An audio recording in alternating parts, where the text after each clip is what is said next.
Conquistas primeiro. Velho Louco entrevista com Cristiano Araújo, militante trabalhista, dono do canal Em Nome da Rosa e funcionário público. Funcionário público, coitadinho. Cristiano, você como analista político, eu já saio de sola aqui te fazendo uma pergunta. As instituições no Brasil estão absolutamente engessadas. Nem vou falar do Supremo, mas você vê a ABI sem pronunciar em nada, OAB sem pronunciar em nada, e o presidente da República, vários deputados federais cometendo crimes em cima de crimes. Ao que se deve isso? Alguma ameaça dos militares em darem um golpe, alguma coisa subreptícia, alguma coisa que não está às claras, ou simplesmente oportunismo político?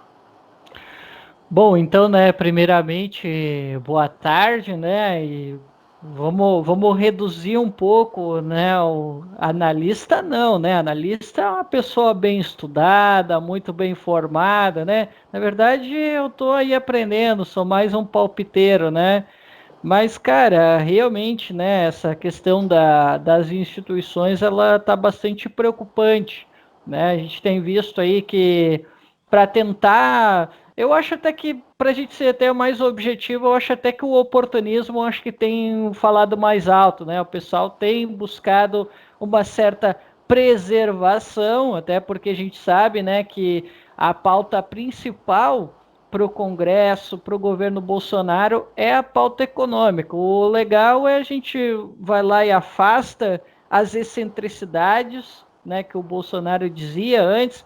Agora ele reduziu um pouco, né, o volume de excentricidades, ele tem deixado isso mais restrito para as lives dele, né, naquelas lives que ele faz lá toda quinta-feira, que é onde ele diz lá os absurdos dele, né. Agora, assim, com relação aos militares, a gente não sabe, assim, qual é a relação que eles estão tendo agora, né, porque as instituições me parecem acuadas, Cristiano. Mas a gente pode perceber, até eu estava analisando um vídeo que o Piero Leiner mandou, até tem um livro que agora eles estão contando os bastidores do impeachment da ex-presidente Dilma. E os militares, eles estiveram ali, ó, em conversas com o Michel Temer, com o Congresso, com o STF, né? Eles foram ali, né, trabalhando lá nas camadas mais profundas. Claro que nada, assim, no sentido de um golpe violento, né? É uma questão de uma negociação com os poderes republicanos, né? Isso, o Piero Leiner, né, tem revelado esses bastidores, até tem um livro que ele estava falando recentemente, né, que conta um pouco dos bastidores de como que o exército ele esteve conversando com as principais instituições para manter uma certa normalidade dentro do liberalismo, né? Que isso que é o interessante para as principais instituições, por isso que a gente tem visto, como tu disse, né, as instituições totalmente paralisadas perante o governo Bolsonaro e perante a todos esses desmontes que nós estamos verificando. Pois é, o Luciano é ótimo. Luciano é o meu irmão. Não vou cortar essa porra, não. Eu sou louco mesmo, pô. Mas assim, ó, quando a gente fala de Congresso Nacional, quando a gente fala de STF, até a gente entende essa pressão dos militares. Mas e quando a gente fala de Associação Brasileira de Imprensa e de Ordem dos Advogados do Brasil, a coisa muda de figura. Né? Uhum. Digamos, as duas instituições da sociedade civil com maior capacidade política de engajamento no momento crítico que nós estamos vivendo. A gente vê, por exemplo, uma deputada como a Bia Kicis cometendo crimes semanalmente, para não dizer diariamente. Crimes. Crimes contra a segurança nacional, crimes contra a saúde pública, e nada acontece. Quer dizer, nem ela, nem o Flávio Bolsonaro recebem impeachment. E, para mim, esse é o termômetro. Não se pode pensar, não se pode fazer uma ilação a respeito do possível impeachment do Bolsonaro, do chefe da quadrilha, quando nenhum peão foi derrubado ainda. Eu acho que a gente tem o direito até de sonhar a partir do momento do impeachment de uma Bia Kicis, que nem da família é base de apoio. Aí nós poderemos pensar na possibilidade do impeachment do Bolsonaro. Mas o Congresso está engessado. Agora, a ABI poderia se manifestar, mesmo com notas de repúdio, mas reiteradamente, a ABI, na verdade, ela fez um pedido de impeachment do Bolsonaro. Não repete. Que faça, que acumule pedidos de impeachment, não sei se é possível, né? Sim, Sim, pode. Se tu verificar que houve mais crimes cometidos, pode colocar mais outro impeachment, não tem problema. Você pega a OAB, por exemplo, né? A OAB poderia dizer, olha, houve crime de responsabilidade parte da deputada Bia Kicis. Vamos lá, vamos pressionar a primeira base de apoio do Bolsonaro. Eu acho que, taticamente, eu até revi várias posições minhas, eu acho que, taticamente, lutar pelo impeachment do Bozo é um erro. Vamos lutar pelo impeachment da Bia Kicis. Conseguiu? Eduardo Bolsonaro. Pescoço do presidente. Porque nós estamos vivendo, Cristiano, e hoje algo me alertou, estava vendo uma matéria do Intercept e também vi, melhor, do Meteoro Brasil, a respeito de um exercício militar de simulação de invasão da Venezuela. Mas é normal. Sim, exercícios de militares de invasão de outros países, sabe, de defesa, né, de ataque a uma cabeça de ponte de um inimigo. Isso é normal. Todo exército faz esse tipo de simulação. Sim. Mas por que o exército brasileiro tentou esconder? Aí é que tá, né, cara? A gente sabe, né, das relações que o Estado americano tem com o Estado brasileiro, né, que é o Estado que já desde 2016 tem uma política externa de vassalagem, né, que o Ciro tanto vem denunciando já há algum tempo, né? O Brasil, né, não canso de dizer isso, que ele entrou para aquele grupo que reúne lá os 13 países, que é para fazer o torniquete a Venezuela, não é por acaso, né? O grande imperialismo, né? O imperialismo anglo-saxão, ele disse assim, olha, se vocês entrarem aqui, pode ser que a gente descolhe aí, né, um financiamento externo, linhas de crédito. A gente sabe, né, que a América Latina vai enfrentar um momento difícil e é uma oportunidade de vocês, né, conseguirem linhas de crédito, até porque vem aí um momento difícil e tal. E aí o Brasil, opa, macaco que é banana, sabe como é que é o liberal, né? O liberal, ele adora... O governo Bolsonaro está mais do que acostumado a trocar sangue por dinheiro. Não, mas isso foi antes até. Isso foi antes do governo Bolsonaro. Foi ainda com o Temer que a gente embarcou nessa, né? Foi com o Temer que a gente embarcou nessa. E aí teve alguns negociadores, como o presidente da Colômbia, teve alguns representantes de outros países mais alinhados com a direita que chegaram a fazer algumas promessas mais duras com quem não aderisse ao grupo, né? Que eu agora não lembro o nome do grupo, infelizmente deu um branco agora. E aí eles disseram que quem não entrasse teria retaliações. E aí o Brasil, né, mais do que nunca, teve mais motivos para fazer essa política, né? E sobre as ameaças à Venezuela, né? O Bolsonaro ele está fazendo uma gracinha para o Trump, né? Já que ele é o aio do Trump, né? Ele está fazendo como um subimperialista. Ele está fazendo um pouco. Ele... Oi? Uma gracinha bem perigosa. Sim. Porque o Trump, me desculpa te interromper, mas o Trump, praticamente derrotado nas eleições americanas, praticamente derrotado, precisa de um fato novo. Agora me diga, tradicionalmente, mesmo com presidentes democratas ou presidentes republicanos, qual é o fato novo escolhido prioritariamente? Não é a guerra? Para mudar a opinião pública? Assim, então, aí é que tá, já que a gente está falando, né, da Venezuela... Que pesa contra a morte de cidadãos americanos? E se usarem bucha de canhão? Nossos jovens guerreiros, nossos jovens guerreiros da selva, são fantásticos, esses vão para a morte. É isso. Obuses na fronteira. Nossa artilharia está toda na fronteira da Venezuela agora, enquanto ele está fazendo a live. Sim. O reposicionamento de tropas, esse reposicionamento de tropas para esse exercício, vários integrantes dos exércitos, principalmente a artilharia, continuaram lá. E isso é preocupante. Cara, eu acabei de lembrar agora o nome do grupo. É Grupo de Lima, que se chama. Essa turma aí, que é um seleto grupo de 31 países, e daí eles estão nessa luta para tirar o Nicolás Maduro do poder, né? Eles tentaram com Revolução Colorida, não deu certo.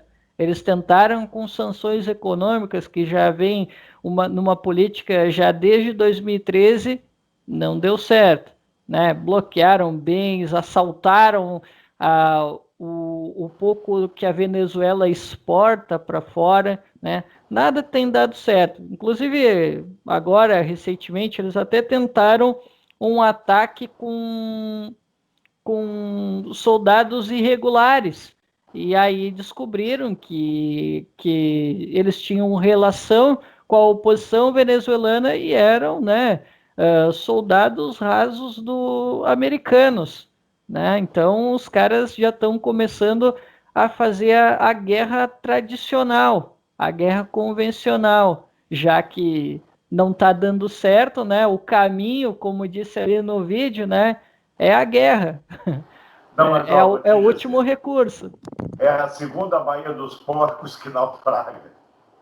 Essa tática de fazer uma pseudo-guerra por procuração, usando tropas irregulares, né, soldados da fortuna, isso já aconteceu em Cuba. E a derrota foi vergonhosa. Aconteceu. Sim, eles pegavam pessoas de dentro de Cuba para fazer os ataques, né? E essa é uma política antiga, né? Dos americanos, eles usaram também no Panamá, eles usaram com o pessoal do Sombreiro Luminoso também.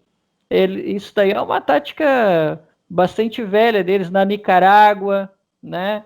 Isso aí é uma política velha que eles aplicam. Até tem um documentário chamado Memórias de um Assassino Econômico, que ele conta um pouco mais sobre essas estratégias que os americanos utilizam para trocas de regime e também para quebrar a economia desses países, né? Isso foi utilizado em larga escala, principalmente ali na década de 70, década de 80 aqui na América Latina.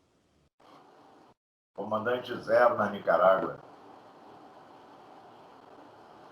Embora o Ortega lá, eu vou dizer, né, vincular o regime nicaragüense à esquerda é um tiro de bazuca no pé, né? Porque ele é a versão da esquerda do Bolsonaro. É um cara ligado a misticismo, é um cara ligado a misticismo, é um cara ligado a teorias conspiratórias, é bem complicado o senhor Daniel. Eu te confesso assim que eu não conheço muito da Nicarágua, assim, do Ortega, assim, eu não conheço muito assim para falar. Pois é, eu acompanho mais a Bolívia, a Venezuela, alguma coisa na Argentina e talvez no Uruguai. Agora me diga uma coisa, vamos fazer um exercício de futurologia. Nefasto, claro. O Brasil declara guerra à Venezuela. Invade a Venezuela, bombardeia, pica desgraça. Consequências internacionais. Olha, cara, eu acho que a gente consegue um bom conflito com a China, né? Porque a China tem negócios ali, né? A Rússia também tem se aproximado muito da Venezuela. E tem alguns países que também estão se aproximando da Venezuela, que são a Turquia e o Irã, né? Que são aqueles países que sabem fazer um jogo um pouquinho mais pragmático, né? A Turquia principalmente, né? O Erdogan, ele tanto pode estar jogando uma hora com os Estados Unidos, como outra hora ele pode estar jogando com outras forças como a China, a Rússia, ele tem muito desse jogo de cintura, né? Então, acho que a gente poderia arrumar uma encrenca com esses países. Não sei se seriam retaliações, sinceramente, eu não sei o que ocorreria, mas com certeza esses países não deixariam barato um conflito como esse, né?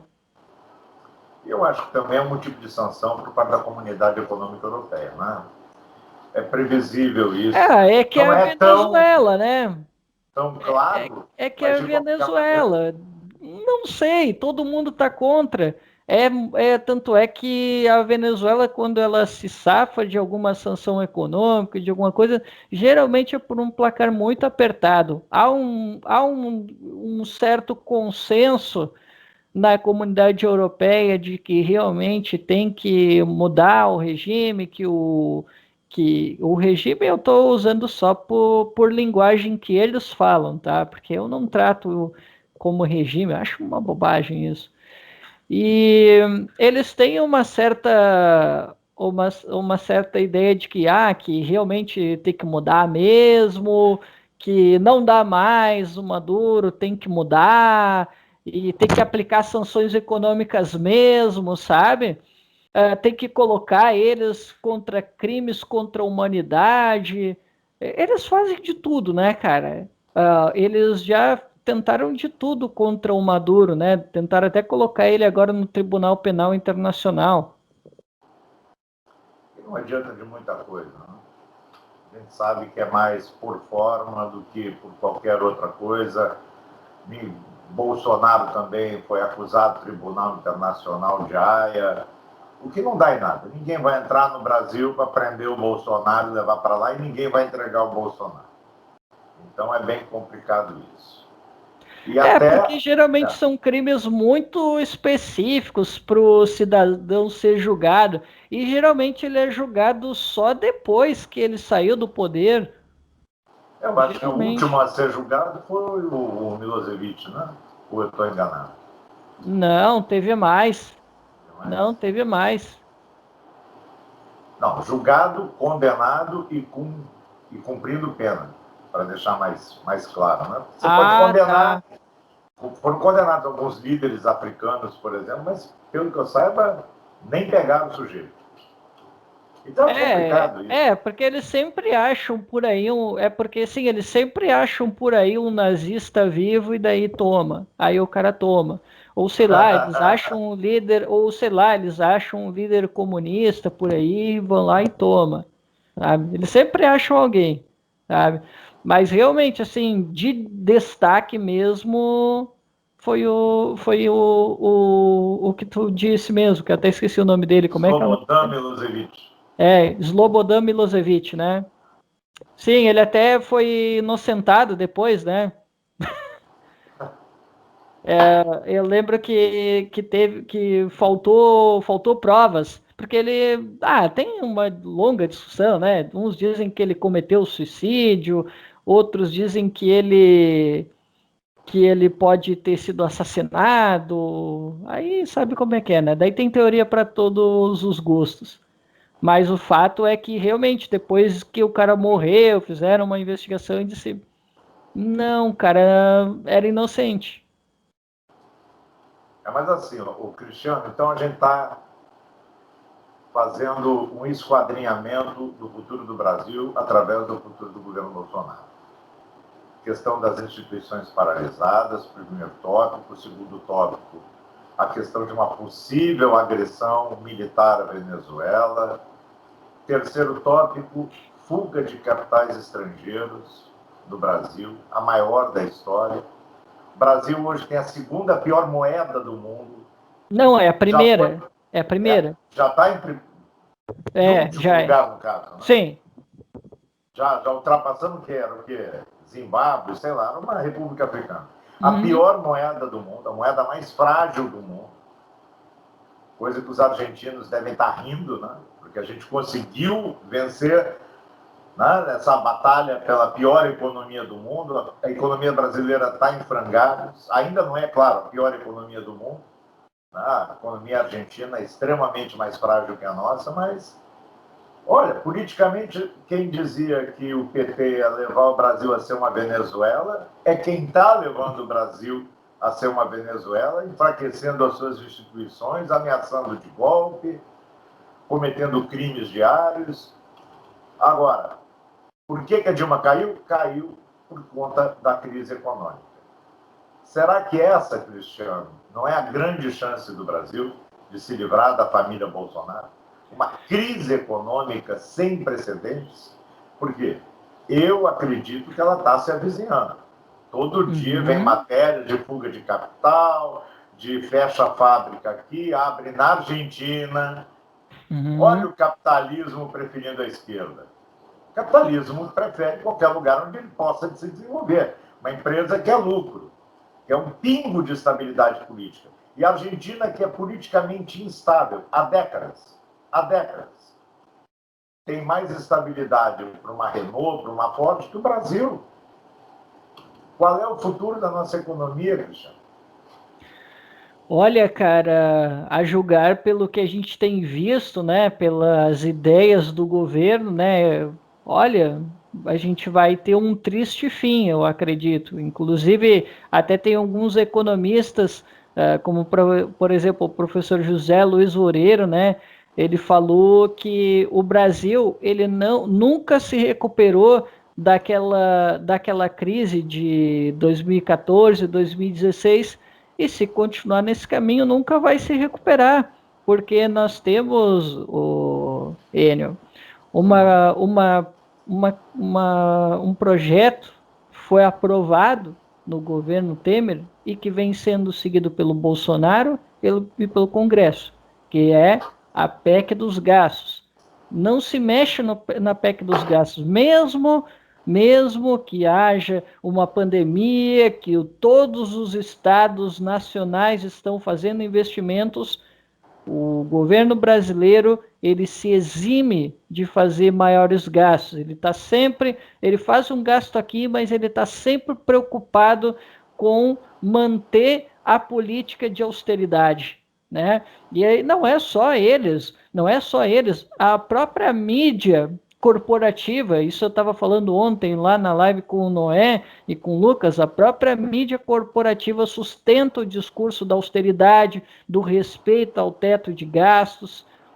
O grande mercado também sustenta essa narrativa, e a gente tem visto cada vez mais um aprofundamento dessa agenda de liberalização da economia, de enxugamento do Estado, que é uma política que a gente sabe que não traz um resultado, e ela é ainda mais grave para um país como o Brasil, que não tem uma indústria, que não tem uma economia diversificada, sabe?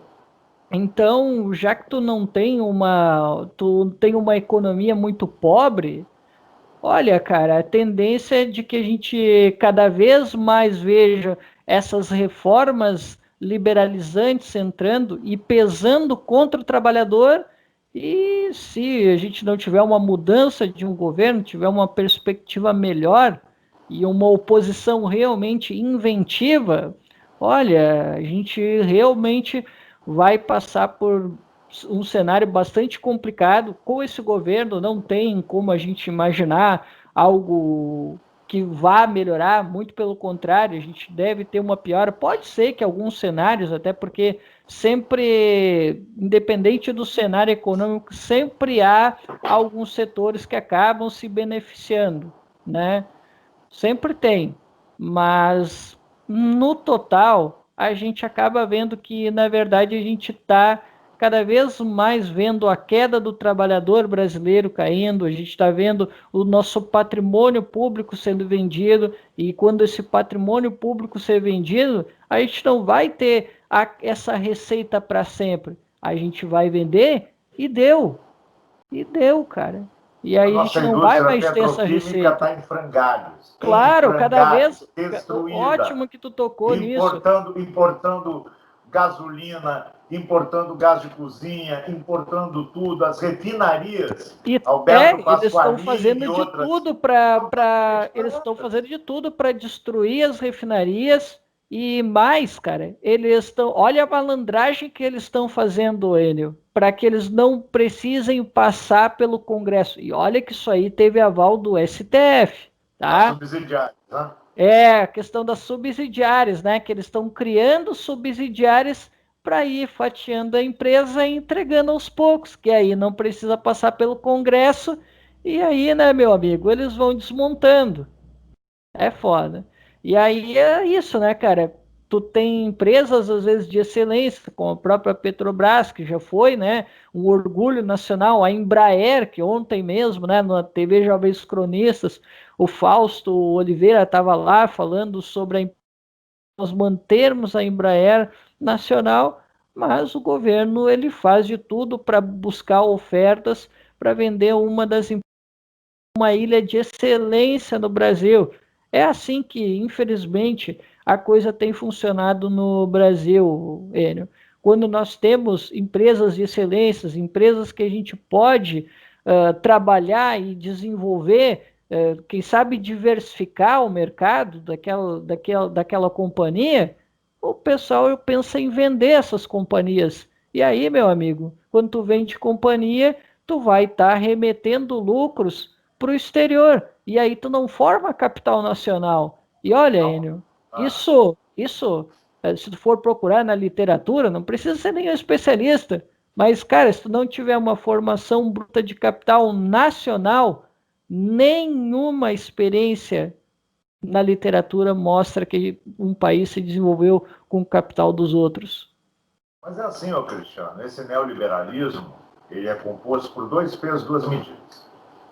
No Brasil, a Embraer não vai ter como competir, tem que vender a parte de aviação executiva para a Boeing por causa disso, por causa daquilo. Não interessa que essa expertise na produção de aeronaves e papapá, fica só com a área militar, está de bom tamanho. A área militar também fatiada pela joint venture para vender o nosso KC, o nosso cargueiro, junto com a Boeing. Mas tudo bem. Agora, quando é com eles, quando é com esses cretinos dos norte-americanos, a coisa muda de figura. Que a Comac, alguns anos atrás, tentou fazer o mesmo negócio que a Boeing fez com a Embraer, com a Boeing. Queria comprar a Uhum. parte de aviação comercial da Boeing, uma empresa chinesa. Sim, eu até tinha Claro, comentado contigo, né? o governo liberaloide dos Estados Unidos, vamos lá, quase um laissez-faire, é o que eles vendem para nós. Negou, vetou a venda. Porque é a única empresa americana que constrói aviões comerciais de médio e de grande porte. E para eles é importante, eles não podem perder essa ponta da indústria. Nós podemos? E aí a gente fica, Cristiano. E é por isso que eu adotei definitivamente o meu nickname de velho louco. Eu fico louco, cara. Eu fico louco. As pessoas defendem uma coisa para lá, outra para cá. E o empresariado brasileiro, via de regra, é burro. Porque, por exemplo, o que destrói o Brasil, na minha análise, há muito tempo, é uma coisa chamada capital especulativo. São os bancos que mais lucram no mundo, né? Gira dinheiro sem produzir porcaria nenhuma, especula com a inflação, especula com juros, especula de tudo que é maneira, destrói a nossa economia. Um governo como, e nós apoiamos o mesmo candidato, Ciro Gomes, deveria tentar, mas eu não vejo condições de êxito, mas deveria tentar um acordo com o capital produtivo. Dane-se, você vai ter que fazer acordo com alguma parte dessa bosta, dessa burguesia brasileira. Faz, ó, nós vamos bater nos bancos, nós vamos baixar juros, nós vamos fazer isso. Vamos trazer, sim, e é importante isso, mais bancos de fora sob novas regras, entendeu? Para oxigenar o mercado. Vamos estimular a criação de novos bancos aqui, com regras rígidas, sim, entendeu? Mas para isso, nós precisamos de vocês. Vamos fazer um outro PAC, vamos fazer isso, vamos tecer todo um plano de desenvolvimento nacional. Agora, essa burguesia é burra, porque isso interessa a ela, interessa muito ao capital produtivo. E aí eles fazem o quê? Se aliam ao capital especulativo. E parte do lucro do capital produtivo é o capital especulativo. Ou você acha, né, Casas Bahia, Magazine Luiza, eles agem como bancos. Você acha que eles vão vender até porque eles têm, eu não sei mundo? as Casas Bahias, né? Eu não sei as Casas Bahia, Casa Bahia mas precisamos de um banco. a Magazine Luiza, ela tem ações na bolsa. Essa tem ações, tá lá ela lá no mercado de ações. O Silvio Santos tem o banco dele também. Tá? Então, quando você vende a 60 vezes, você compra uma televisão que vale R$ 1.500. Ao final das contas, você pagou R$ 7.000. Porque o brasileiro não tem a cultura da poupança, ele tem a cultura da parcela. Ah, eu vou pagar R$ 50 por mês durante 90 anos. Tá legal. Só que ele comprou 5 TVs. E vai receber uma. E não existe ninguém, praticamente, que discute essa questão. E coloque para as pessoas uma nova cultura econômica. Eu vejo a esquerda parada. O que está vendo em São Paulo, por exemplo, é um negócio, Cristiano. Vamos partir para São Paulo agora. Vamos. Não, até queria fazer algumas pontuações até. Eu até queria fazer... São Paulo, vote Vina Guerreiro para vereador, não me lembro o número, dá o número aí. É Vina Guerreiro, vereador. Grande companheiro nosso. Eu até, se tu me permite, eu até gostaria de fazer algumas pontuações bem rapidinhas. Cara, com relação a essa questão que tu abordou, né, de que nós temos a tradição de a gente gastar, né, e não fazer a poupança, eu acredito que tu estava falando muito mais assim na questão do cidadão, né? Eu acredito que era por aí que tu estava dizendo. Acho que era isso. Se Sim. for isso que tu está dizendo, por uma questão lógica, né? Nossa renda, ela é muito baixa. E o cidadão, pô, ele quer comer, ele quer consumir, ele quer fazer isso. Quem tem para poupar é quem tem grana. Quem tem grana, sim, que vai ter essa tradição de fazer poupança, até porque ele tem renda para isso, né? Mas o cidadão comum não, ele precisa sobreviver, então ele está ali, né, cara, sobrevivendo de fato, né? Sem ter a cultura da poupança, ele acaba caindo nesse tipo de negócio, que é pérfido. Né? De comprar uma TV, ou melhor, de comprar 5 TVs e receber uma. E ele acha que comprou uma. Porque ele não tem o que, ele não sabe o que são juros, juros sobre juros, isso, aquilo, quanto que esse dinheiro vai circular. É de acordo com o que eu posso parcelar, o que eu posso pagar, né? E só uma última pontuação antes da gente ir para São Paulo, né? Com relação ao que tu falou, né? Do empresário ser muito burro. Digamos assim que a gente até pode parar para pensar isso até, mas a gente está pensando aqui com a nossa cabecinha de esquerda, uma cabecinha assim de uma pessoa que está querendo aquela ideia de investir no capital produtivo. Mas se a gente for parar para pensar no lado dos caras, olha só, pô, tu construir uma fábrica, pô, é um investimento alto, sabe? Tu investir em produção é um investimento a longo prazo que tu não sabe se tu vai ganhar, não, tu não tem uma certeza sobre isso, e tu sabe que tu vai investir um volume muito alto, e quando tu investe numa fábrica, aquele capital, aquele lugar, ele é fixo, ele não é móvel como capital que tu pode mover para onde tu quiser, né? E tem mais outro ponto.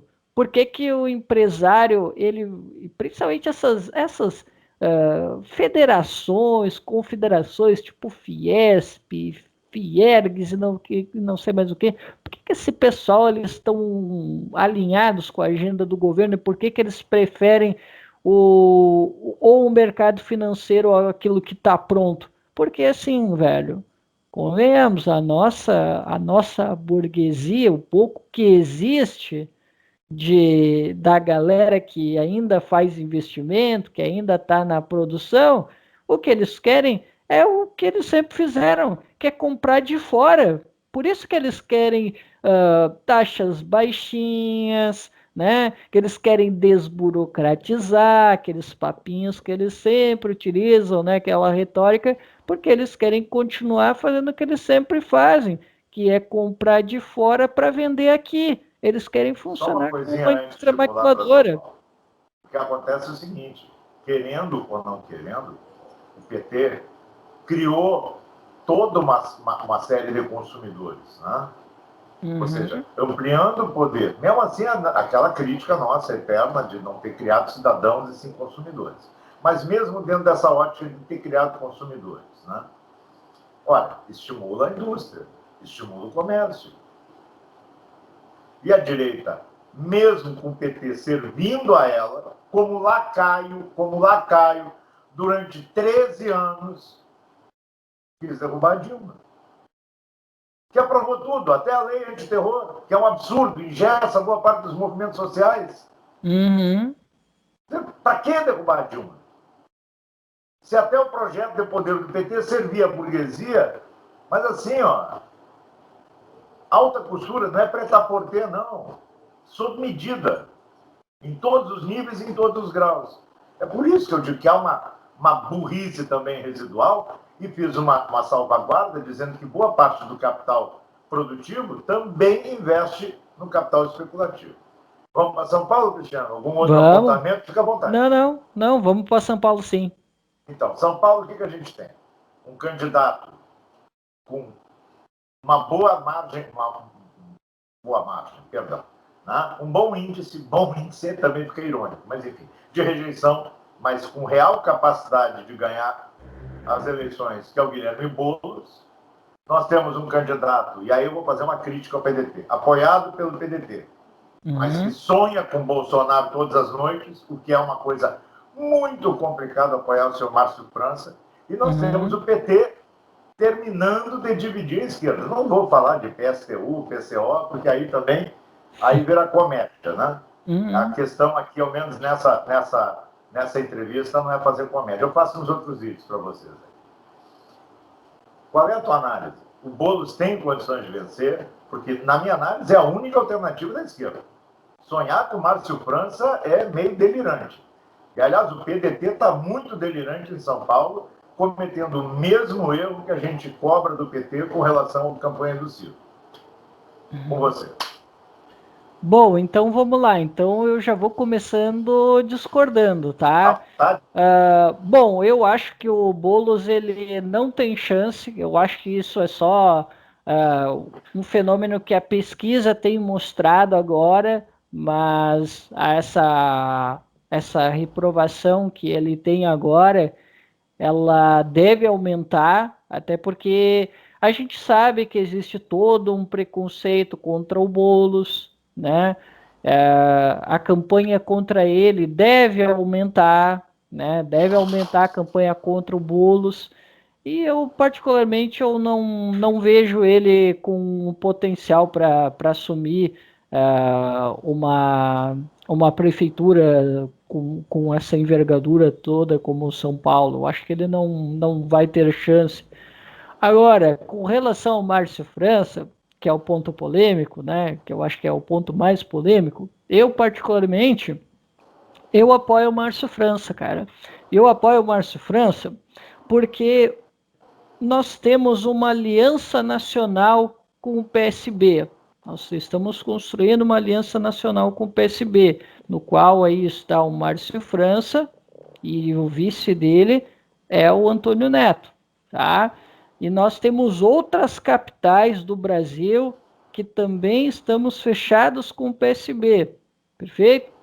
E eu, por mais que a gente possa gostar ou não gostar do Márcio França, isso não está em questão agora, como a gente está numa eleição municipal, e a gente sabe que numa eleição municipal, essa questão ideológica, ela acaba, como é que eu posso te dizer, se dissipando um pouco, né? Eu, particularmente, eu considero que a questão ideológica de direita, esquerda, ela, dependendo da ocasião, como é essa, né, de a gente formar essa coalizão nacional com o PSB, eu acho mais interessante do que pensar em termos ideológicos de esquerda e de direita.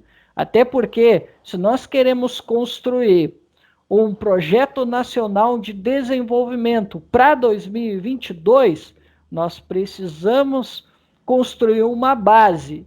E o PDT, ele escolheu fazer parte da sua base o PSB.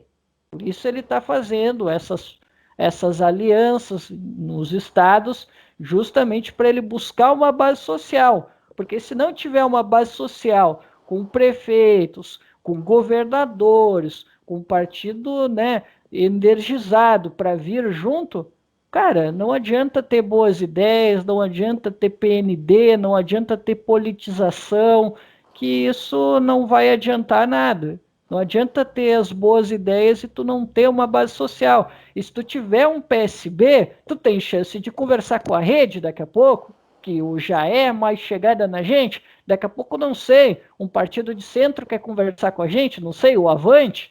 Daqui a pouco, não sei, por mais que eu não goste do Cidadania, eu tenho o Ojeriza, o Roberto, mas quem sabe daqui a pouco o Cidadania quer conversar com a gente e vir no sentido de vir no projeto do Ciro, sabe? Então, cara, a gente tem que formar uma base, tá? Não dá para a gente simplesmente ficar nessa ideia de a gente querer sinalizar para a esquerda e perder com o Boulos. Digamos que o Boulos até fosse, mas o Boulos vai perder, sabe? E o Boulos, e sem contar que se o Boulos vence, a gente não ganha nada em São Paulo. O Boulos vai fazer campanha contra o Ciro. Ele vai fazer campanha para o PT, ou campanha para o PSOL, não sei, ou campanha para o PC do B, do Flávio Dino, se ele for candidato. Então, eu vejo que pragmaticamente, né, vale a pena votar sim no Márcio França. Ele tem um projeto interessante, dá algumas escorregadas legais, né? Mas, cara, em nome de uma aliança nacional, de formar uma base social para 2022, e sabendo que São Paulo é um estado importante, que ele costuma irradiar, né, as ideias de São Paulo para os outros estados da federação, é sim importante apoiar o Márcio França, até para a gente, de repente, influenciar outras capitais e a gente começar aos poucos a ir mudando um pouquinho essas peças. Por isso eu acho importante apostar no Márcio França. Concordo com 98% do que você falou. A única coisa que eu discordo, e pela importância desses 2% residuais, eu não apoio o Márcio França e não apoiaria, é justamente pela proximidade perigosa com a extrema-direita representada pelo Bolsonaro. Eu acho que o acordo com o PSB dá corpo à candidatura do Ciro, isso é extremamente importante, mas eu acho que ele foi mal executado. Eu acho que ele deveria prever isso. Qualquer candidato do PSB que flertasse com o governo Bolsonaro não teria o apoio do PDT. E isso livraria o PDT de apoiar o Márcio França. Márcio França sonhando com o Bolsonaro, você não imagina o quanto isso me incomoda. E eu sei que te incomoda também. É que você é mais pragmático do que eu. Não, na verdade, não chega a me incomodar. E eu entendo o teu pragmatismo perfeitamente. Eu acho a tua posição extremamente lúcida. E é uma coisa que a gente deveria fazer como exercício, é respeitar posições lúcidas, mesmo que não sejam as nossas. Até, eu acho que isso hoje está mais fácil, viu, Cristiano?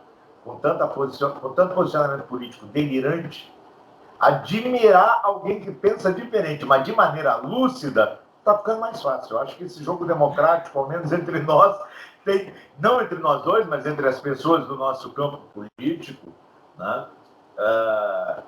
fica facilitado. Né? Porto Alegre, como é que você vê a Juliana? Não, só que antes de... complementa, claro. Eu até queria complementar. Não, é que assim, é que eu fico assim meio confuso com esse negócio de França-Bolsonaro, sabe? É porque assim, o que eu costumo ver quando a galera fala do França-Bolsonaro? Eu costumo ver o pessoal falando assim, porque ele foi lá e conversou com o Bolsonaro para enviar os mantimentos aquele pro Líbano, né? que a mulher do Márcio França é libanesa, né? E aí ele foi lá e conversou com o presidente da República, né? Porque antes disso ele conversou com o Paulinho Scaff, sabe? Que o Paulinho Scaff ele também é Ex-presidente da libanês. Fiesp, né? Oi? Ex-presidente da Fiesp, se não me engano. Isso, isso. Sim, ele também é libanês, né? E ele já estava se mobilizando para ele pegar donativos para enviar para o Líbano, né? Porque ele tem família lá também. A mulher do Márcio França também é libanesa, ela é da região e tal. E aí ele tinha conversado com o SCAF e daí ele disse, olha, eu estou me organizando para eu enviar esses mantimentos, que a gente tem bastante coisa aqui, e a gente vai pegar o avião presidencial do governo federal para isso. Daí, se tu quiser, tu entra em Tranquilo. contato e a gente vai fazer, né? Essa foi a primeira coisa. Aí depois foi matérias canalhas que saíram por aí, tentando ligar o França ao Bolsonaro, que assim, era uma matéria sem substância nenhuma. Uma foi no Valor Econômico que eu vi, mas assim, uma matéria sem pé nem cabeça, sem saber, eu digo, cara, que isso, cara, sabe? E o que eu vejo muitas vezes o pessoal ligando o França ao Bolsonaro é isso, sabe? São matérias que saíram na imprensa, foi essa questão aí dele ter a proximidade com o Existe Bolsonaro, sujeira com relação a isso? Eu não discordo. Eu não sou maluco nesse sabe? ponto. Com relação a Eu acho que eu isso, vou criar um bordão que eu sou louco, mas não sou maluco. Mas assim, o problema. Louco com K ainda e sem U. O problema com isso é quando você fala a respeito de Bolsonaro com França, e ele traz sempre ele não, digamos assim, que ele não toma para si as nossas dores antibolsonaristas. Isso é uma coisa preocupante. Ô, Cristiano, sim, estou olhando aqui no relógio, daqui a pouquinho eu tenho que trabalhar. Eu já vou chegar atrasado, mas ali é uma relação de amizade, além de uma relação profissional. Então, vou tranquilo. pedir para você, se tiver algum apontamento rápido a respeito disso aí, finalizar, e partir para uma análise breve, tá? Para a gente ver se encerra essa live dentro de uns 5 minutos, 10 minutos no máximo, que eu vou me atirar no banho. Tá, Eu vou sair tu pingando quer que eu para hoje. fale, tu quer que eu pontue só Tá, mais alguma Juliana? coisa ou tu quer que eu Juliana, vá para Porto Alegre? se tu achar importante mesmo pontuar alguma coisa, claro que eu não Ah, vou te não, passar a não, eu palavra. vou ser bem breve. Não, eu vou ser bem E breve. depois a análise É, porque, Manuela assim, e, o e França, a Juliana. Marta Rocha, a França, a Marta Rocha, assim, ó, eles não querem saber desse negócio se o eleitor é bolsonarista, se o eleitor é cirista, se o eleitor é petista, sabe? Eles estão, assim, numa posição mais ao centro. Eles querem dialogar com todo mundo, eles querem se mostrar palatáveis, né, para a galera, para eles É um jogo unirem político. cada vez mais pessoas. É um político tradicional, né? Quer conversar com todo mundo. É essa imagem que o França tem me passado. Por isso que o pessoal às vezes fica pensando que, porque ele não faz oposição ao Bolsonaro ferrenha, como a gente faz, ele está com o Bolsonaro, né? Mas é isso. Sobre Porto Alegre, cara, olha, eu e o Noé, a gente tem conversado muito sobre Porto Alegre e o cenário está complicado para a Juliana. Um abraço para o Noé, Manuela, antes que eu me esqueça. a Manuela está com mais de 20% nas pesquisas, né? Acredito que com o que ela vem acumulando, se isso se refletir numa eleição, é bom a gente deixar isso claro, né? Se isso se refletir nas urnas, pô, com certeza, a Manuela, segundo turno, né? Não vai ter jeito. E ela vai disputar com alguém aí da direita. Não sei se vai ser com o Melo, se vai ser com o Fortunati, não sei. Mas a gente não pode, de maneira alguma, né? Por mais que a rejeição dele seja alta, não dá para a gente descartar o Marquesan, porque o Marquesan ele sabe fazer o enfrentamento, ele sabe também usar bem a publicidade, ele é bom de debate, né? Apesar de que não está rolando debate, né? O que até poderia favorecer ele, Rolou um mas debate hoje virtual. rolou dois debates. Rolou um debate pela RBS nos carros e rolou um outro debate na Band. Mas assim, cara, a Juliana, ela tem utilizado, eu diria, a mesma estratégia daquele do Jairo Jorge, sabe? É a mesma estratégia. É a estratégia de ser propositivo, sem fazer o enfrentamento, né? E eu não sei se essa tem sido a estratégia melhor, sabe? A Melchiona, por exemplo, ela tem sido mais combativa, sabe? Mas também para nisso, sabe? Ela tem sido muito combativa e ela tem mostrado aquilo que um bom trotskista mostra, né? Que é ser combativo, mas aí quando tá na hora da Meus proposição. parabéns, desculpa, meus parabéns. Deixa eu bater palma para ti. Você conseguiu colocar bom e trotskista na mesma frase. Oi? Você conseguiu colocar a palavra bom e a palavra trotskista na mesma frase, uma seguida da outra. Você é um rapaz, o bom trotskista eu só conheço ali no São Miguel e Alma, cemitério da Santa Casa. Rapaz, o que os caras fizeram com a esquerda é um negócio assim, ó, É, valeu, companheiro, ó, grande história. pois é, exato. Trotsky vivo, não ia querer sentar para tomar cerveja com essa Não, gente. de jeito nenhum, ele teria brigado. Ele já teria brigado com pelo menos uns 10 coletivos diferentes, né? Meu pai, é um negócio.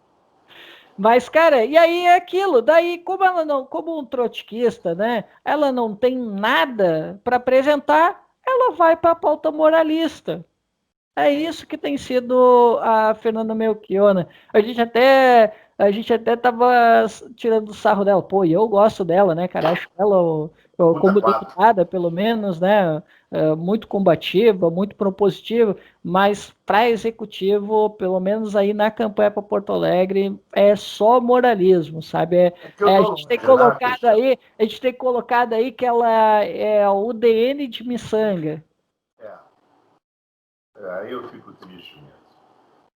Outra coisa, eu conheço a Manuela Dávila pessoalmente, considero ela minha amiga, tenho uma relação de amizade mesmo com ela há muito tempo. Claro, distância geográfica interfere inevitavelmente nesse tipo de relação, mas eu tenho por mim que a Manuela é muito fraca para Uhum. debater, muito fraca em termos propositivos. Isso me dá um medo de ter dois candidatos de direita no segundo turno em Porto Alegre, cara. Um medo. Né? Até gostei da Juliana, acho que tem muito a amadurecer ainda para enfrentar essa gente graúda.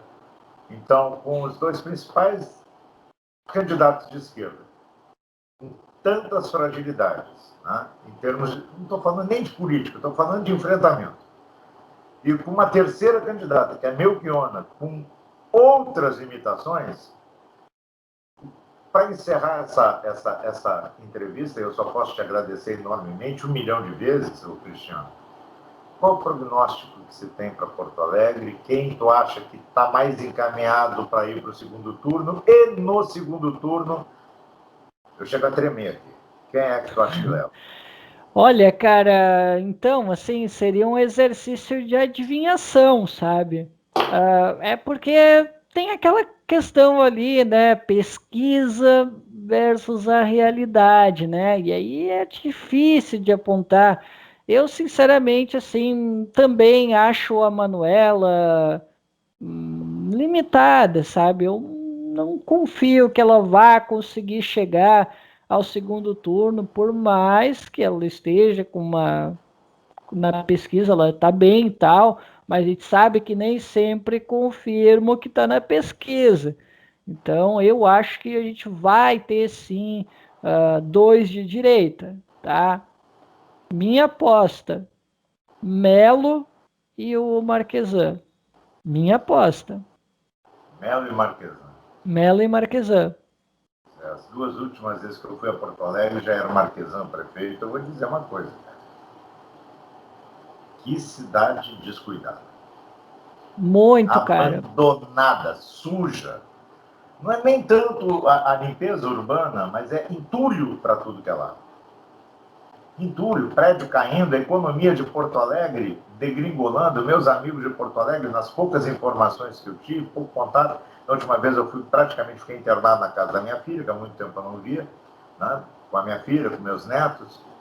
E, cara, que coisa triste, que coisa triste, me dizendo que a economia de Porto Alegre está absolutamente degringolada, vários comércios fechando, isso antes da pandemia. Eu fico imaginando agora. E aí é que está, ganhando um candidato da esquerda em Porto Alegre, ganhando um candidato da esquerda, vamos lá, do campo progressista, né? No Brasil, é política de reconstrução. Uhum. Assim como no nacional, né? Assim como no plano nacional, se vier a ganhar alguém em 2022, vai ser um plano de reconstrução nacional. Vai ser um plano a lá Willy Brandt na É, sim. pegar a terra arrasada, cidades destruídas, povo sem a menor moral, né? Perdendo toda a dignidade, é um negócio complicado. Mas é uma coisa que tem que ser enfrentada por alguém. Né? Mas o custo pode ser, se essa política de reestruturação, tanto de uma cidade como Porto Alegre, quanto de uma nação como o Brasil, nesse caso, Ciro Gomes, né? Se ela tiver falhas estruturais, não sei quantos anos a mais tem esquerda nesse país. Porque tem que deixar bem claro, e eu acho que o Ciro é o cara certo para isso. E aí vão dizer, não, é o orgulho dele em ser presidente. Meu querido, se me dessem a chance de concorrer à presidência da República pós-Bolsonaro, não, muito obrigado, vou declinar dessa honra, porque a chance de tudo dar errado é monstruosamente grande. Meus amigos, quero agradecer enormemente. Vocês não têm ideia o que esse cabra aí passou, tentando fazer live, não dava certo, não vem câmera, não vem microfone. Não vamos deixar para outro dia, ficando à disposição. Eu só posso agradecer enormemente ao Cristiano. Quero agradecer a todo mundo também que permaneceu no canal durante esse período de inatividade. A gente está retomando com toda a vontade, com toda a força, com toda a tesão, porque eu espero, Cristiano, que você também avalize a nova linha editorial, porque a única parte séria do canal é justamente na entrevista. E o resto, não gravei nada, você não viu, é palhaçada mesmo, é zoeira, claro, né? Sempre apoiando o Ciro, não tem jeito, o canal vai ter que ter esse perfil cirista mesmo, porque é guerra e eu não estou a fim de depor as minhas armas. Obrigado por tuas considerações finais, Cristiano. Bom, né, eu só tenho a agradecer, né, pelo convite, né, apesar de ser um debate bem difícil, né, eu fui bastante desafiado, né, a gente lidou aqui com umas questões um pouco mais na área mais metafísica, né, mas é legal a gente ser desafiado, é legal a gente ser desafiado para ver como é que se desenha o cenário, né, mas eu tenho só a agradecer aí pelo convite. Tá certo, pessoal? Então, todas as terças-feiras é dia de entrevista aqui no Velho Louco Channel. A gente conta com vocês. A essa altura do campeonato, como são as coisas, né? Primeiro a gente grava a entrevista, mas não vai ser o primeiro vídeo, deve ser o segundo vídeo do canal, ou o terceiro vídeo do canal. Agradecendo a você. Se você tiver alguém que você queira que seja entrevistado, a pauta me interessar, vá no grupo do WhatsApp, mande o contato dessa pessoa, converse com ela antes, que esse espaço é um espaço democrático. Só não para fascista. E bom fascista é fascista morto. Fui.